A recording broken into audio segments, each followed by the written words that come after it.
gentlemen, may I have your attention, please?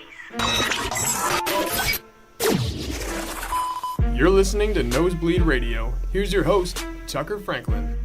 What is up? Episode 4 of Nosebleed Radio is now. I'm here with the boys, Kieran Brennan. What's up? Toby Todd. What's up? And Shane Miller. What's up, guys? Roll Hawks. Yeah, what's up, gentlemen? We got some Rugby Sevens going on in, I believe, Las Vegas, isn't it? Yeah, I'm pretty pumped. This is a Sevens tournament in Vegas. It is my 21st birthday this weekend, so I try to talk. You know what that means? Yeah, I try to talk my parents into getting me tickets to go down to Vegas for this tournament because I thought it'd be a sweet 21st birthday experience. Thought maybe we could take down the boys, but turns out tickets are like $250 each, so that was a no-go. Still, though, super excited to watch it on TV. For those of you listeners and probably my fellow podcasters who don't know much about rugby, I'll kind of break it down a little bit. So there's two different kinds of rugby. There are rugby 15s and rugby 7s. So basically that determines how many players on the field on each time. So rugby 15s obviously has 15 each side. 7s has 7 each side. Big difference, though, is rugby 7s can only be played in tournaments. There's no just single games because the games are only 14 minutes long, 2 7-minute halves. So it's just really quick games. The field is the same size. There's a lot more open space, a lot more running because there's only 14 total guys on the field as opposed to 30. So it really is like a faster, more exciting game. So it's really more of a spectator sport than rugby 15s, which is more about strategy and things like that. But kind of enough backstory for that. I'm super pumped. One thing I'm really not pumped for is USA's team right now. We are kind of crapping the bed so far.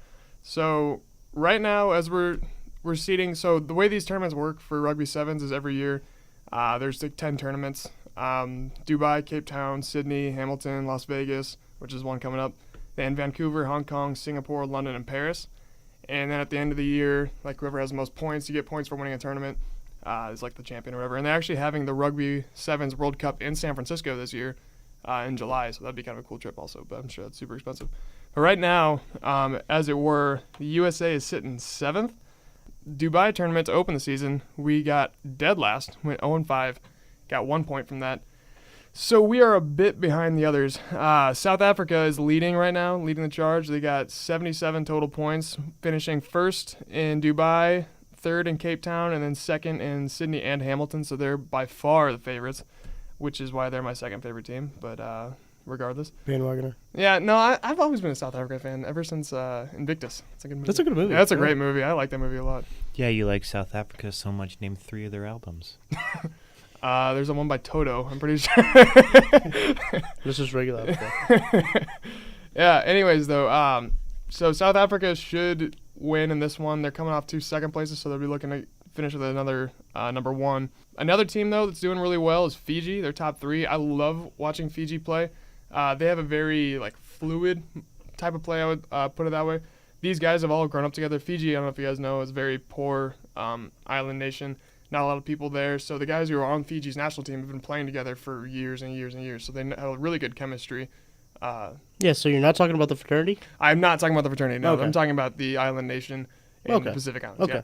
Yeah. The fraternity probably would do way worse in this tournament, although I'd say so. They might outdrink them at the end. I don't know. That's a big part of rugby. That is a big part of rugby. Yeah. For those of you who don't know, after every rugby game, there's a big, we call it the third half.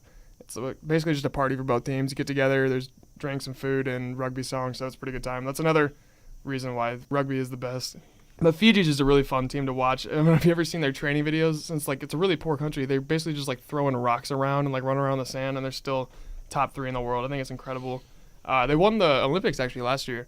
I don't know if you guys saw that. They got gold in the Olympics. So that was pretty cool. Now, are they the All Blacks? Is that Fiji or is that New Zealand? New Zealand is the All Blacks. Fun fact about New Zealand, they have 69 points right now, so Nice. that's pretty cool. Yeah, Nice. But New Zealand's also another team to watch out for if you're watching the tournament. They're that's just rugby is a religion in New Zealand. All the Pacific Islands really, but especially New Zealand. You'll see them do the haka. The haka is pretty interesting. I'll write a blog about this week and or before the weekend, and I'll put a video of the haka on it because if you haven't seen it, it is intimidating. But it's really cool. Now, for those of you who don't know, Shane actually plays rugby. I think we forgot. I don't know if he mentioned that before. Shane is a rugby player. I tried to play rugby with him, and I took one hit to the head, and I decided that was it. Yeah, it's not for everyone. You gotta. Rugby players are a special breed, but I think every good podcast needs at least one rugby guy. You know what I mean? All the best ones do. Yep. But right now, like I said, USA is not looking good. The biggest thing that's killing us right now is just injuries. Two big ones I can mention. Madison Hughes, who's our captain. He's actually from England, went to Dartmouth and won a national championship there, but joined the U.S. squad. He was the youngest captain ever named to the U.S. team. Has 69 career tries. Nice. Yeah. But he's out with a knee injury. Just had surgery on it. His backup, Steven Thomason, also injured. So we're kind of screwed there. We don't have a lot of depth on the team, as you can only have 13 players. Some standout players that we do have, we've got Perry Baker, who is probably the fastest man in rugby sevens. If you ever have time to Google some of his highlights, just look him up. The dude can flat out fly. He actually was on the Philadelphia Eagles, their practice squad. He got cut. He was Go Birds. Yeah, he was living in his truck for 3 years, and then finally got on with the rugby team. So that's kind of a cool story. Danny Barrett, by far my favorite player for the Eagles, or the USA Eagles, not the Philadelphia Eagles. But we're the Eagles. That's cool. By far my favorite player. He's just a tank. He's the biggest dude on the team. He is in the top 3 fastest also. So he just runs through people. Barely slows down. Carlin Isles, another speed guy. Maka Anufe, he's kind of rising as one of the more the leadership roles on the U.S. team. So those are some guys to watch out for. So you can, if you're watching the tournament with your buddies, you can pretend you know what you're talking about. Other teams to watch out for though. Australia's another good one. Australia, our pool. So to start the tournament, there's pool play, and our pool for the U.S. is Australia, Samoa, and Spain. So Australia is the only real threat to us in the pool. So we should make it out of the pool all right. I'm hoping we can maybe make it into the top 3. Depending on the momentum we get there, we can get in the top 3 in the nation towards the end of the year. But like I said, I'm not real confident in the U.S. squad right now. So depending on how this tournament goes, and that might be second team season, so might be going cheering for South Africa after this. What you guys got second team? Just pick one right now. Fiji. Fiji? Okay, that's I win. Bandwagon. No, I won New Zealand. I changed. Okay, New Zealand. Bandwagon. Kieran. Kieran, you got a second team?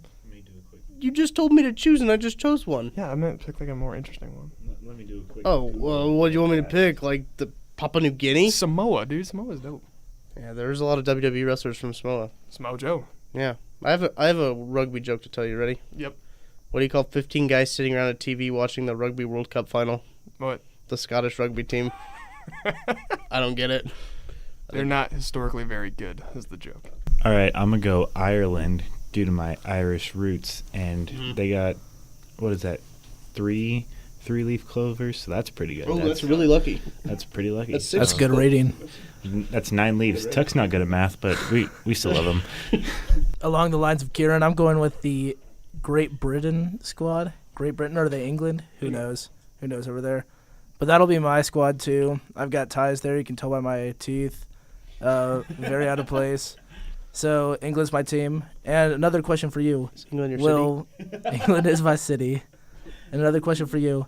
Is Patriots great Nate Ebner going to participate in this year's tournament? Nate Ebner has not been participating, probably because he just came on for the Olympic squad, I think. I don't think he's real serious about rugby. He's more interested in football right now because that's where all the money is, to be fair. But I would love to see him come back for maybe the Rugby World Cup or the Sevens World Cup towards the end of the year here. That'd be really cool. Don't know the rules on that if he can or not. But England's a good choice. They're number 6 right now, sitting at 47 points, just ahead of the U.S. with 36. Yeah, you guys have some good picks. Ireland's cool. They definitely win the third half of the game, if you know what I mean. Amen. Yeah, they're a fun squad to watch. But South Africa, I'm kind of excited to see how they do this year. I do like South Africa a lot. Right now, they have the leading try scorer, Sibolo Senatla. He's got 30 tries on the season so far. He's also the total point leader with 150. So South Africa is looking good as long as he stays healthy. It's a final NCAA basketball regular season weekend. Us here at Nosebleed Radio love to talk a little bit of college hoops. Toby, especially our big college hoops guy. Got a tournament coming around the corner. What are you looking for? So we're looking at a lot of teams that are kind of in flux right now. You don't know if they're a good team. You don't know if they're bad, underrated, overrated. So I've been watching pretty much all season, and I've got some real underrated teams that are in the tournament. And I'm going to start a real homer pick, the Michigan Wolverines. We're looking at bracketology at about a 5 or 6 seed, despite being ranked 15th nationally, 13th in coaches poll. They're playing their best basketball of the season. They just beat a pretty good Maryland team in a very tough environment in Maryland by what felt like infinity points. They were up by 30 at halftime. I think the Wolverines are going to look really, really sharp. We won the Big Ten tournament last year, went to the Sweet 16, lost on a heartbreaker. And this year's team has a lot of the same feel, hopefully without the plane crash. Knock on wood. Ooh. Yeesh. I've also got the Nevada Wolfpack. They're a Mountain West team. Not a whole lot of people stay up to watch their games. Plus, people see it. They say, Nevada hasn't been relevant since Colin Kaepernick, who's now irrelevant. How ironic. And, yeesh. That was talking politics. Yeesh, talking politics. I'm just saying as an NFL quarterback, mad respect for Kaepernick off the field. But, yeah, the Wolfpack look good. They've got a pair of brothers, identical. You can't tell who you're guarding on the court. They throw them up and down the court. Nobody knows. Is it Caleb Martin? Is it Cody Martin? Wolfpack look real good to me. Virginia Tech Hokies as well. Another team who's beaten a lot of the best teams this year. Only team in the ACC to beat Virginia. They just beat Duke. Virginia Tech Hokies look really, really strong in the tournament. They've got them slotted as an 8 or 9. Look for that team to be one of those teams that can beat a 1 seed maybe if they are slotted there in the tournament, because they've beaten the best this year. You talk about Michigan. You think they should be higher ranked, correct? So what do you attribute to their low ranking going in the tournament? Do you think it's just because they play in the Big Ten, or do you think there's something else keeping them out? Just the committee. I think college basketball as a whole this year has kind of devalued the Big Ten. Michigan State sits at number 2 nationally, but also sits on the 2 line right now in every single bracketology. Nobody's giving them respect as a 1 seed, even with Villanova's loss to Creighton, which pushes their total loss total number in the L column to 5. Michigan State's got 3 total losses this year, and those losses are fairly acceptable losses when you look at it. I don't know what the NCAA's vendetta against the Big Ten was this year. A lot of teams who we thought were going to be good in the Big Ten struggled. So I think as a result of that, teams like Michigan State, teams like Purdue and Michigan might be seated a little bit lower than, their play on the court dictates. So I think that's just pretty much all it comes down to. Yeah, Big Ten's a pretty salty basketball conference. We've known that for a long time, and I think there's always that argument of what the best conference is in any sport. And I think one of the best conferences up there is ACC. You have one of the best rivalries in that conference coming up too, Duke versus UNC Part 2. Very excited. Yeah, that brings up the question, do you think that's the best rivalry in sports? I know you have, and even in the college ranks, you have Michigan versus Ohio, and then you have Michigan State, Michigan, just to think of a couple. Right. I'm very biased. Michigan, Ohio, it's more of a football rivalry, and I think nothing touches that in football. Maybe the Iron Bowl gives it a run for its money. In college basketball, it's not even close. Tobacco Road rivalry, it's always been so close throughout the years. Right. Throughout the years, it's almost always a split each season. These teams compete for national championships. These teams are the guys competing for those 5-star recruits. And the fact that they're, 30-some miles down the road, something like that? Yeah, it's 20-something. I think it's Yeah. 29 or something, yeah. Yeah, not far at all. With 2 of the greatest college basketball coaches of all time. I mean, this makes this just a really special rivalry. And really just can't miss basketball anytime they meet. This begs the question, though. Who do you think would win in a fight between Roy Williams and Coach K? Ooh, Coach K would probably fake an injury. Ooh, that is a good Oh, true. Back problems. But Roy Williams has vertigo, so he might forget where he is. I think that makes Roy Williams a very, very dangerous man. Very dangerous. That is true. Man. Roy Williams also, I've never seen a coach throw his jacket so hard at a player.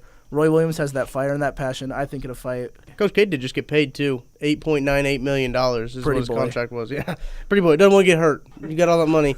Doesn't need to be getting hurt. In the first matchup, UNC got the best of Duke 82-78. I think this second time around it'll be a lot different. Duke's a good basketball team. Duke is a good basketball team. And it's very rare that somebody can complete the sweep in this rivalry at all. The fact that they're playing at Duke, it'll be senior night for Grayson Allen.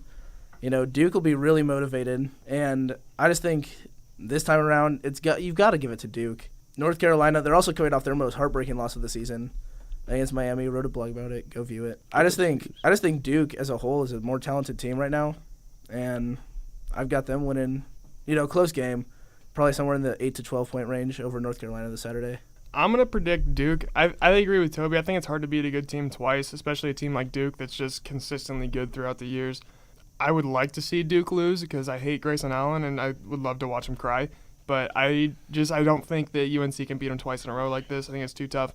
This will be interesting setting up going into March, though. I feel like whoever loses this game is going to have a big chip on their shoulder because no one likes to lose to their rival right before you go into the NCAA tournament. So, I'm definitely going to watch. I'm going to love it either way. But I think Duke's going to win. I'd like North Carolina to win. That's just because I like watching Duke lose. But like Shane said, it's tough to beat a good team twice. It's tough to beat Duke at Cameron, especially with the what do they call them? Cameron Crazies. The Cameron Crazies.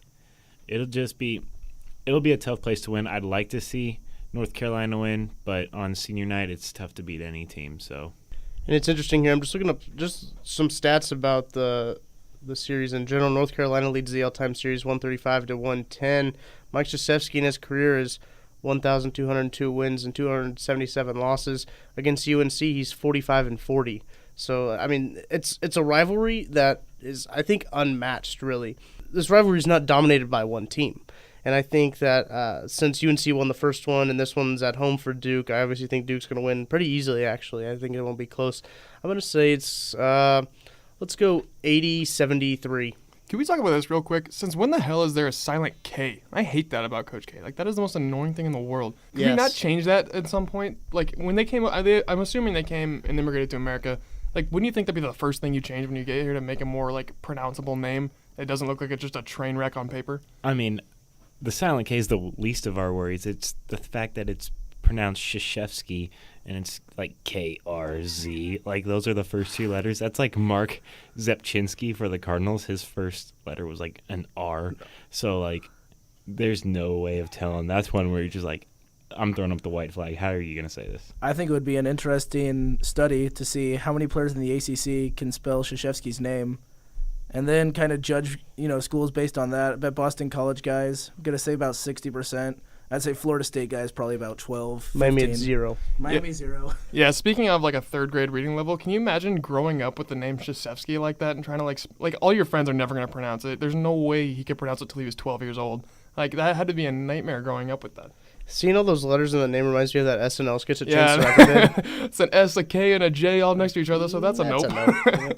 It's like when we tried to pronounce hockey names last week and just butcher them all. Hockey names are so wild. We're going to go ahead and dip into the mailbag. You've got mail. Remember, you can send us questions at nosebleedsknow on Twitter. Also, email us nosebleedknowledge1@gmail.com, or you can Facebook message us, write it on our wall, Nosebleed Knowledge. Our first question is from Aiden in Omaha, Nebraska. Arizona basketball program is facing a lot of unknowns after Sean Miller being caught in a wiretap. So what do you think the future holds for Arizona basketball and for the other blue bloods that are in the midst of the FBI investigation? Fellas, what do you think? This is kind of a hot topic this week. So Sean Miller, he's actually meeting with the Board of Regents this Wednesday, discussing the future of the program, his future there. So a lot will be determined after that meeting.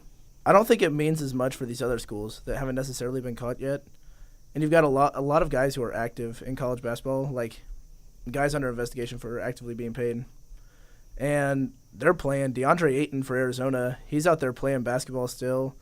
You've got that guy from San Diego State, Malik Pope, who was suspended for one game. All of a sudden, he's reinstated. Miles Bridges gave $40 to charity, and the NCAA said, that's a good act. We'll reinstate him. So I don't think it's quite as damning as maybe it sounds, and especially with like the Louisville stuff in the off season, and just all the transgressions against all these powerful teams.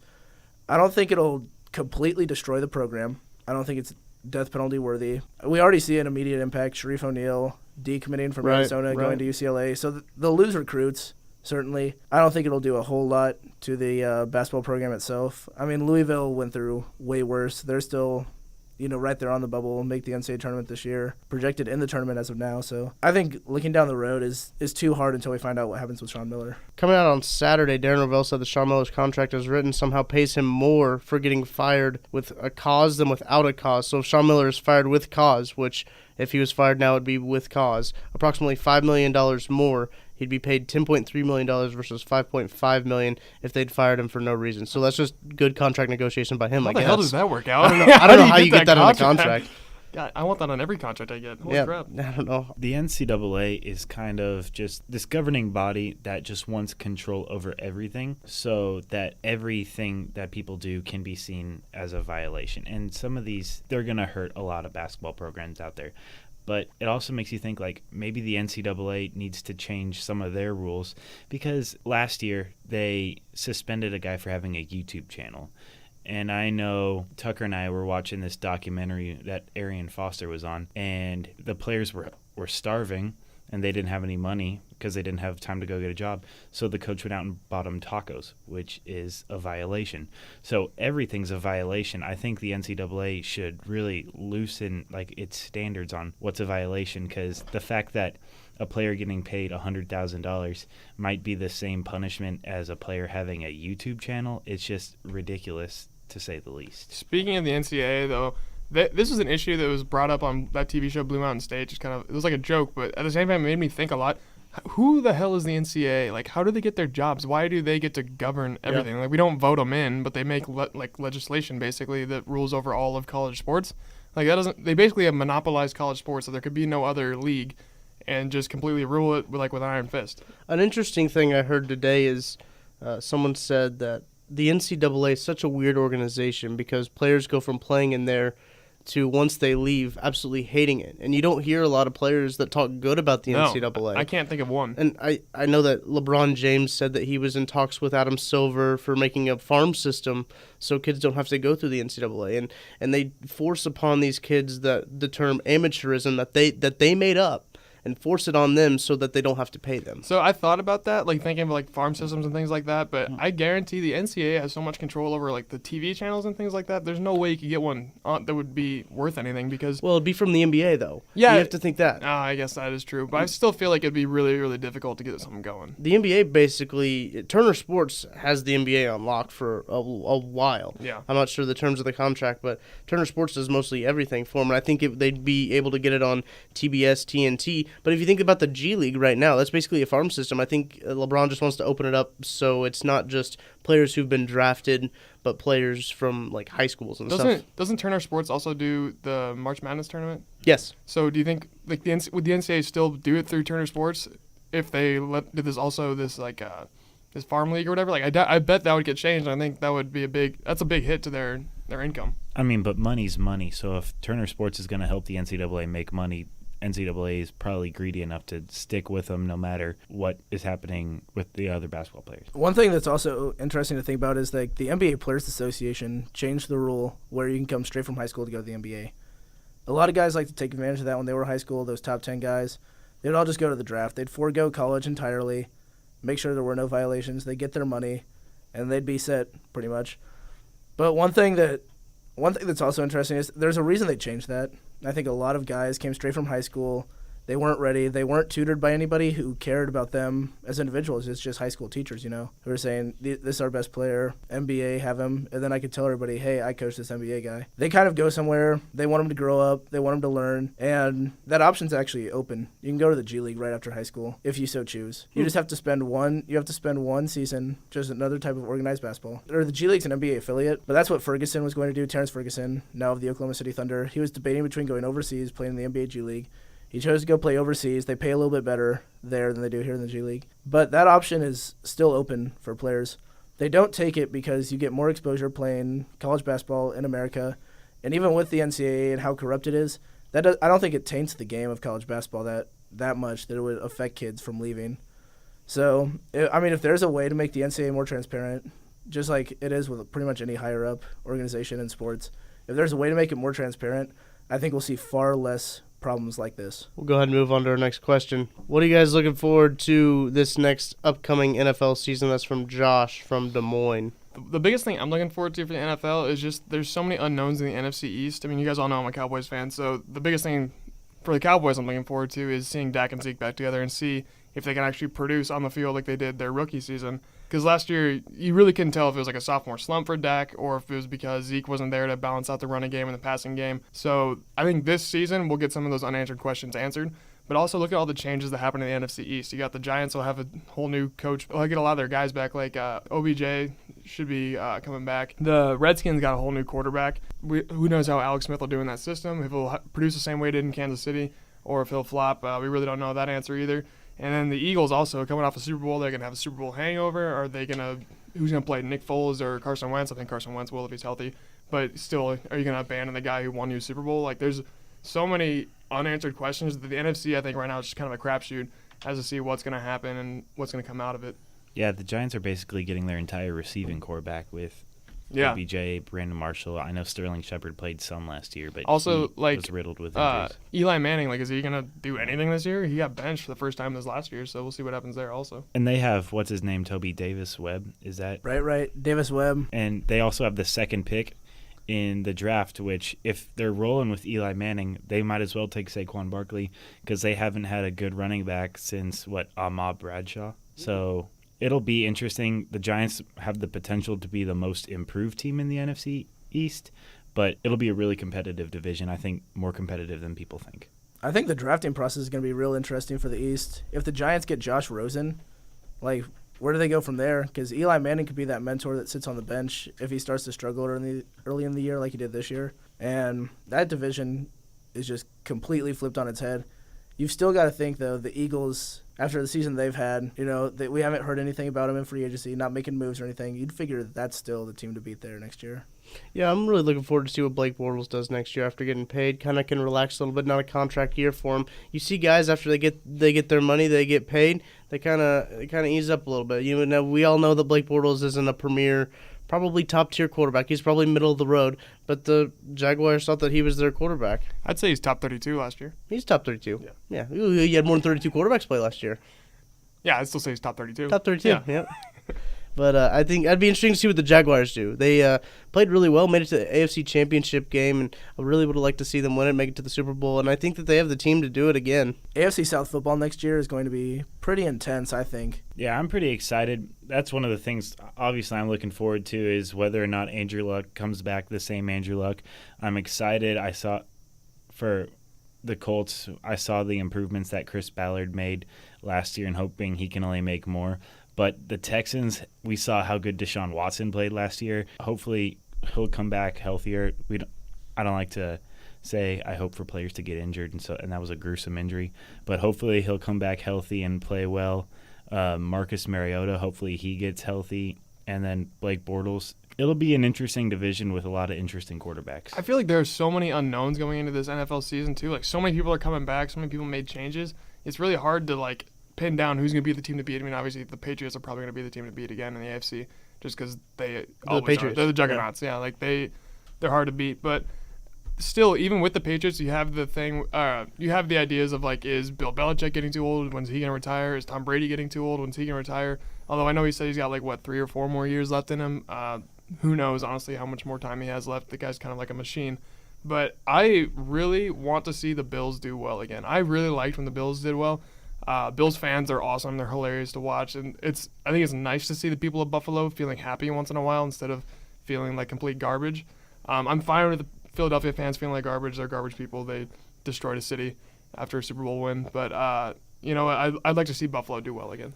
This next season, like you said, there's a lot of unknowns. This is probably going to be one of the most highly contested Comeback Player of the Year awards ever with Aaron Rodgers, Andrew Luck, you can throw Deshaun Watson in there, J.J. Watt, all these players that got hurt either a year ago in the preseason, offseason, week 1, that they're all coming back, and hopefully they're all healthy. Like we've seen Peyton Manning run away with this award. I think this is probably going to be as closely contested as the MVP. We'll go ahead and pick another question here. Now, this question has got a couple tiers to it. Which is the most competitive division in the NHL?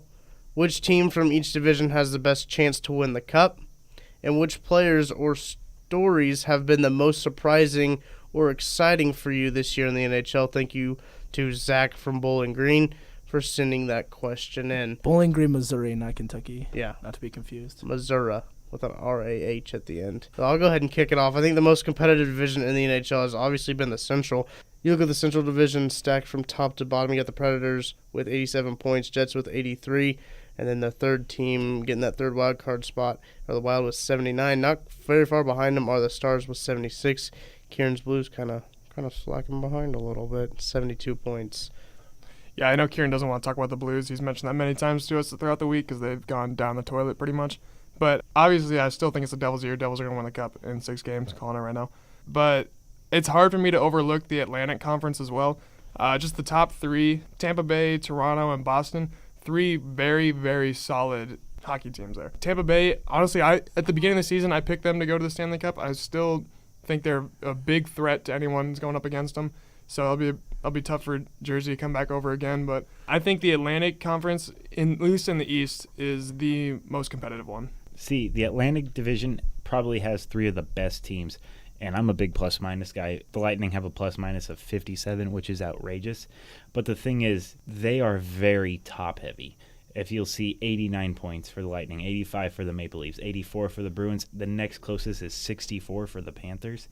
I think the most competitive division would have to be the Metropolitan, because all these teams are within 5 points of each other, because you got Capitals at 79, the next closest is Flyers at 78, then Pens at 76, Devils at 74, Blue Jackets 69, Islanders 65, Hurricanes 65, Rangers 60. So you got all these teams very close to each other.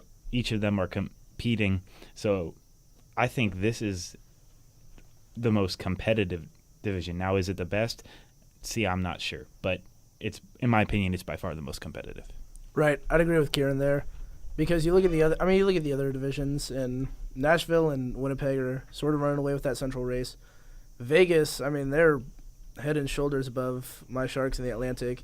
Like you said, the Atlantic's top heavy. The Metropolitan, it's not about who has the best teams to make it the most competitive, but like Kieran said, it's about who's closest right now. And the run that the Flyers have gone on since the Eagles won the Super Bowl. You know, the Caps, always a great regular season team. The Penguins, the defending Stanley Cup champions 2 times. Like, that division there is just... it's so competitive. That's going to be such a tight race all the way through the end of the season. I think that's easily the most competitive division in hockey. Now we'll answer the second part of that question. Which team from each division has the best chance to win the cup? Now I'm just gonna say the teams. So we'll just go around and we'll say our teams from each division that we think has the best chance to win the cup. Starting in the Atlantic, I obviously think that the Lightning have the best chance, and I picked them to go to the finals just a couple weeks ago. In the Metropolitan Division, the Flyers. I think the Flyers are the dark horse in that division because of just the momentum that the city of Philadelphia has right now. In the Central Division, the Predators, got to pick my guys. Got to go with my squad. If you can't bet on yourself, who can you bet on? In the Pacific Division, I did pick the Ducks, but I'm going to have to flip to the Golden Knights. You know, the Golden Knights, that's another story that is just unreal on how good that the Knights are. They're 10 points better than the Sharks in their division. All right, my picks are in the Atlantic Division. I'm going to go with the Bruins. That's a city that knows titles. They're a team that has plenty of playoff experience. They added Nash, just got better. I think they are probably one of the biggest threats. For the Metropolitan Division, I'm going to go with the Penguins. They've been there. They've done that. It's just a thing that Sidney Crosby does. He'll get a concussion later this year, come back healthier for the playoffs, and carry that team. For the Central, I'm going to go with the Preds. They're the best team in that division. I know the Jets just got Stastny, but I still think the Preds are going to win that division. And the Golden Knights are my team. They're sneaky good. There's no reason they should be this good, and they're gonna win it all. All right, you guys are gonna be so pissed when the Devils win the cup, and I'm gonna be right the whole time. We're gonna shut up all the haters, shock the world here. I'm still picking Devils to win the Metro. Taylor Hall, he's been playing lights out hockey. I mean, he's got the most consecutive points. I think it's at 22 consecutive games with at least 1 point in each game. He's playing lights out hockey. Corey Schneider's getting back on the ice. Got loaned to an AHL team to get him to rehab his injury there. So he'll be back for playoffs hopefully. I think we're going to be coming in the playoffs with a chip on our shoulder, ready to play teams that were ranked better than us, quote-unquote better. I think we can still win and get to the Cup. So that's my pick for the Metro. For the Atlantic, I'm going to agree with Kieran and go with the Boston Bruins. That pickup with Rick Nash, I think, was big for them. I think they've got a lot of good momentum behind them right now. It's going to be tough for anyone really to knock them off. Going with the Western, I don't want to agree with everybody because I want to have some variety here, but I'm going to have to pick the Preds also. The Preds just look so good in that game against the Blues. I know the Blues are playing terrible, but they just looked like it was easy for them. You know what I mean? Like they've been playing incredibly good hockey. In the Pacific, I'm going to switch it up and go with Kings. I know Vegas and San Jose are kind of like the leads right now. I do like the way the Kings have been playing lately. They've been playing pretty fast hockey, so I think they're my underdog team for the Pacific. I don't know for sure if they'll win the West, but I think they're going to be my pick for this week. Sticking with the theme here in the Atlantic, I'm going with the Bruins, Beantown proud, Celtics Pats fan, because it's easy to go with the best team, which is the Lightning, most talented team across the board. But like Kieran said, Boston, a lot of championship history. And I really value that come playoff time. On that same note, I'm going to the Penguins in the Metro. Been there, done that. This team is just, they're pretty much built for the postseason. They get there, they're going to win series. West, I got Preds in the Central. I just can't see any other team really making it to the Stanley Cup from the Central besides the Predators. The Jets are a very talented team, but it seems too far-fetched for me.